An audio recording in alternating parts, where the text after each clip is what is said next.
Kapagagilip muna kaya din ng kamote. May mga tanim pa doon eh. May mga tanim pa hangat pala akong kamote doon eh. Makapaghukay muna. Yung tama-tama, mayroon pa ding balinghoy. May mga ipapakain ako sa dalawa kong anak. Tama-tama, may gabi pala din eh. Teka't aros ba sana yung malaki ang laman. Opo. Naku po, unang bungkal pa'y wala. Sana na may ako'y makakita din eh. Wala ari eh. Ari kayang isa, malaki-laki.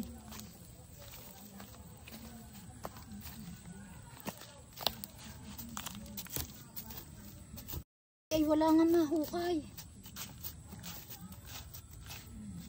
Kakaawa naman ang aking tatlong anak na yung pag dumating na wala nang makakain. Ang kinain na nga kanina ay yung kaning lamig na nung isang araw pa. Ari lang talaga ang nakayanan eh. Wala nang ano. Ari na lang nga iuwi ko't magpagsalo-salo na naming apat.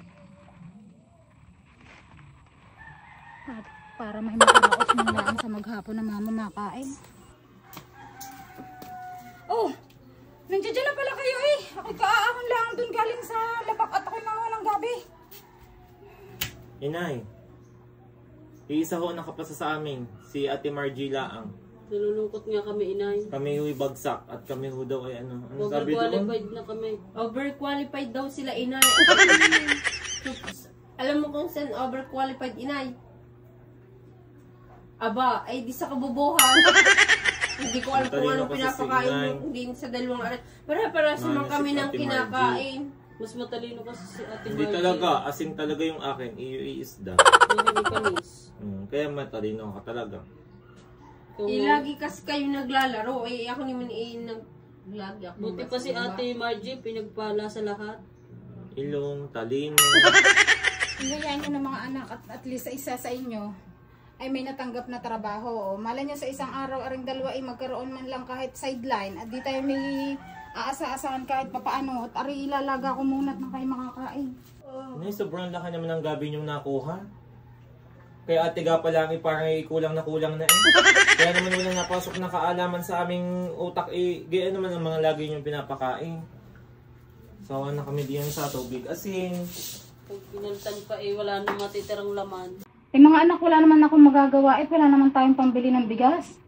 Buti na nga lang at nakikiasa tayo din sa labak na tanim ng iba'y nakikihukay na lang ako dun para lang may maikain tayo sa araw-araw. Walang magagawa at ako hindi nakatapos ng pag-aaral at dahil sina ina at tatay noon ay walang-wala din. Kaya nga kayo pinupursigi ko dati mag-aral ay hindi naman kayo nasipag-aral. Dahil wala din at kapos din tayo sa pera. Iyan ang kailan gang start mo? Bay, inay. Ikaso, may problema ka. Eh, paano? Eh, magbo-board na kasi ako. Ayaw kong mag-uwian. Hihiram ka muna kay kang ano ng budget ko. Mga gamit ko, kailangan nyo pang ayusin. Anak, ako'y lubog na sa utang. Wala na akong alam na lalapitan. Ilong ko na lang anak ang nakalutang sa bayan. Hindi ko alam ari baka lumubog na din. Inay, matagal nang nakalubog ng ilong ninyo. Anong nalulutang pa diyan? Kulangot, baka lumutang. Pero yung ilong nyo, hindi ilulutang. Abay, inay, pag hindi mo ginawa ng paraan, eh, parehas tayong magiging garto. At saka pag naman nakasahod ako, inay, sabihin nyo, ay saka ko babayaran yon. Lubog na kaya talaga tayo kay Kaiska. Eh, anong gagawin ko? Eh, ako nga na ang natanggap, tapos wala pa akong aanuhin. Eh, magbabayaran ko naman din yun eh, pag nakasahod na ako. At saka kapag nakasahod na din ako, makakaluwag-luwag na tayo. O, mabibigyan ko na kayo ng ng masarap na ulam, na pagkain, mga ganun. Kaya inay, parang awa mo na, makiusap ka na kay Kaiska. Inigawan na natin ng paraan.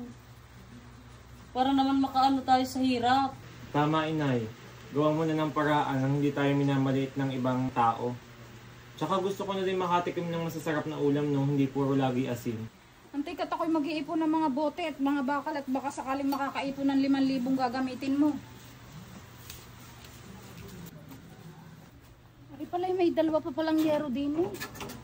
Aray, baka naman sakaling ari aabot na sa 5,000 kailangan.